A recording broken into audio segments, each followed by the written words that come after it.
The 90s were full of memorable heroes and icons, but perhaps none more unconventional than the Teenage Mutant Ninja Turtles. These four innocent turtles turned mutants fought crime and the Foot Clan thanks to the teachings of Master Splinter. After starring in their own comic book series beginning in 1984, Leonardo, Michelangelo, Donatello, and Raphael would make their feature film debut in 1990. Directed by Steve Barron, the plot would mirror their comic book stories very closely, including the overall dark treatment as the four fought together to rescue their master from Shredder and the Foot Clan. The hockey mask wearing Casey Jones and reporter April O'Neil also starred as some of the few human characters from the comics. Unlike today's films, the Turtles weren't created via computer graphics. Instead, the Turtles were a combination of puppetry, costume, and voiceover. The puppets themselves were created thanks to the efforts of the legendary Jim Henson's Creature Shop, founded by the Muppets creator himself, using fiberglass remolded from clay and then covering the body in foam rubber. Brian Tochi as Leonardo, Robbie Rist as Michelangelo, Corey Feldman as Donatello, and John Pius as Raphael would form the initial cast of voices for the first film. Interestingly, distribution was achieved through New Line Cinema, which was a relatively small studio at the time. Produced on a budget of $13.5 million, the first one was a massive hit, grossing $201.9 million.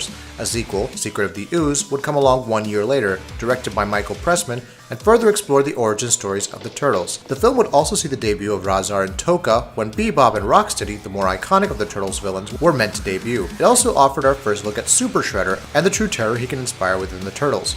Animatronics were again handled by Jim Henson's Creature Shop, even as the man himself had passed away before the film's release.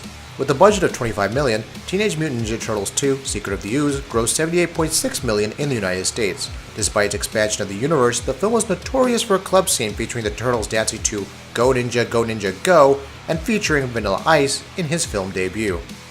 The film series began to wind down with Teenage Mutant Ninja Turtles 3. Directed and written by Stuart Gillard, the film saw the Turtles going back in time to feudal Japan to resolve an ancient conflict. Produced on a budget of $21 million, it grossed roughly $42.2 million and was widely panned by critics for its story. Though it topped the box office, the low profits would ensure that there wouldn't be another film until 2007.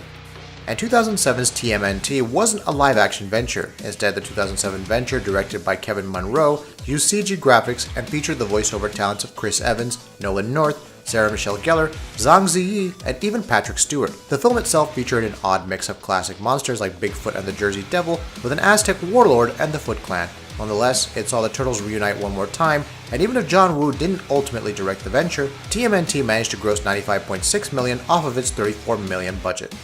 The Turtles would ultimately be resurrected in live-action form in 2014 when the Michael Bay-produced Teenage Mutant Ninja Turtles, directed by Jonathan Liebesman, would release. Featuring the talents of Will Arnett and Megan Fox, this story saw the Turtles and Splinter created as part of Project Renaissance, started by April O'Neil's father. The five would then learn the way of the ninja growing up.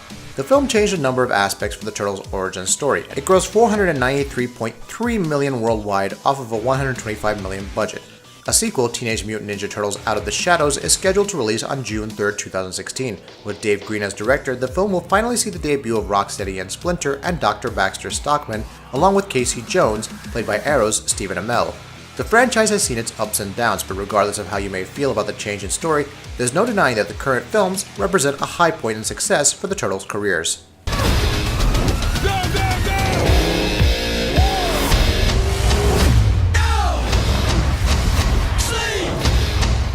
This is such a good plan! Don't be getting soft on me now!